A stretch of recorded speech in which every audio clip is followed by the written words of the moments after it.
Witam Was bardzo serdecznie. Jakiś czas. Bajarka była bez obecności na tym kanale, ale już jestem.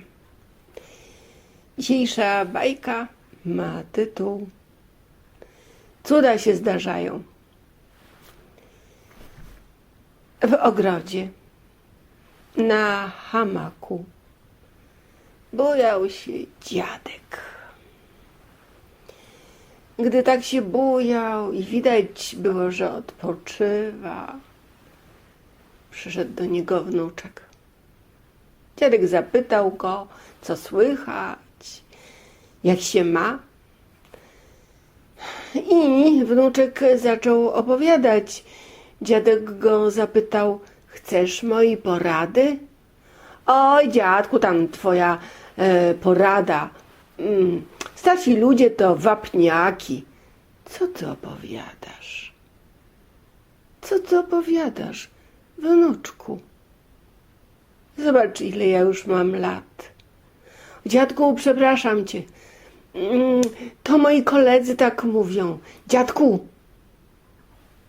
Ale w tym momencie spojrzał na hamak i dziadka było brak. Rozglądał się. Wyparował, czy co? Poszedł szybko do domu. Babcia krzątała się w kuchni. Pyta babcię. Babciu, widziałaś dziadka? No pewno jest gdzieś w ogrodzie, albo może poszedł na spacer, rzekła babcia. Później przy obiedzie, gdy wszyscy siedzieli, dziadka też brakowało, więc pyta babciu, a gdzie dziadek? A wiesz, poszedł do sklepu. Jeszcze był bez wrócenia do domu. Wróci za 10-15 minut. Babciu, ale dziadek zawsze z nami był przy obiedzie. No był, no ale tak się stało, że dzisiaj się trochę spóźnia. I za każdym razem, jak chciał spotkać się z dziadkiem, babcia mówiła, że dziadek albo w komórce, albo w garażu, albo poszedł do kolegi, do sklepu, umówił się na motor. Ciągle brak było dziadka. Jakiś czas minął, zapomniał już o tej całej sytuacji. A później lata mijały i gdy dorósł, ożenił się. Zobaczył, że jego żona ma babci i dziadka. On jakoś od tamtego zdarzenia brak było możliwości spotkania się z dziadkiem i wszystko sobie przypomniał. Wieczorem pyta swoją żonę, słuchaj, czy ty korzystałaś z porad dziadka, babci? No oczywiście, jak najbardziej. Przecież to ogromnie mądrzy ludzie. Warto mieć dziadków i babcie. Zawsze mi dziadek coś podpowiadał. Czasami nawet byłam bez zgodzenia się na to. Czasami babcia też mi coś mówiła, ale zawsze przemyślałam. Zawsze miałam punkt inny na to samo, o czym ja myślałam. Czasami zrobiłam tak, jak powiedzieli, czasami inaczej, ale zawsze o wszystko dziadków, a tym samym dziadka, babcie pytałam. O, to jesteś szczęśliwa, rzekł jej mąż.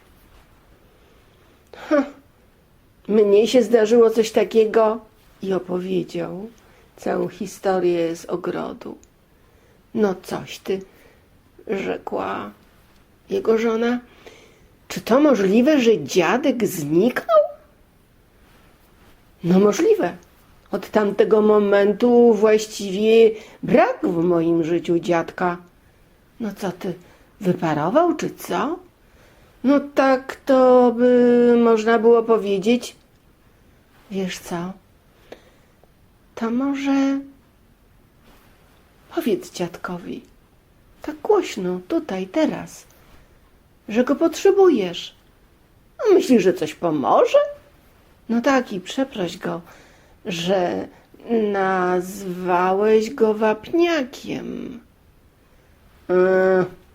No dobrze, skoro tak mówisz. No, może moja kochana to pomoże? I stanął na środku pokoju. I rzekł: dziadek, przepraszam cię, że nazwałem cię wapniakiem. Mało wtedy wiedziałem o życiu, a wiele razy byś mi się przydał. I powiem szczerze, że tak na dobrą sprawę, może teraz właśnie dzwonisz do naszego mieszkania. I w tym momencie rzeczywiście żona jego otworzyła drzwi i dziadek w ich mieszkaniu się pokazał. Wnuczek rzucił się dziadkowi na szyję. Dziadku, przepraszam, że nazwałem cię wapniakiem. Przecież wiadomo, że rodzice przygotowywali mnie do dorosłego życia, a dziadkowie uczą tego, co się już dzieje w dorosłym życiu. Teraz to już jestem mądry. Dziadku, jak ci dziękuję, że wróciłeś do mnie. Oj, wnuczku, wiesz, ile mnie kosztowało to, żeby chować się przed tobą, gdy odwiedzałeś nas w domu? Domyślam się, dziadku, i jeszcze raz ogromnie cię przepraszam. I proszę, dawaj mi zawsze dobre porady, nawet jak jestem bez pytania ciebie. Babcię to już o to prosiłem jakiś czas temu i to robi, ale proszę i ciebie. Dobrze, wnuczku, bardzo proszę. Cieszę się, że zmądrzałeś. Czasami trzeba wiele lat, by zmądrzeć, ale dziadek i babcia są bardzo ważni w życiu każdego wnuka i wnuczki, rzekł. Wnuczek posłyszał gdzieś z oddali jakieś głosy i zobaczył babcię. Dziadek odwrócił się do babci. Złapali się razem za ręce i rzekli: mądrego mamy wnuczka. Bardzo mądrego mamy wnuczka. A jaki wy macie stosunek do babci, dziadka? Jak się z nimi komunikujecie? Czy myślicie o poradach, jakie otrzymujecie? Co z tymi poradami robicie? Zastanówcie się przez chwilę. To tyle na dzisiaj. Dziękuję. Cześć wam.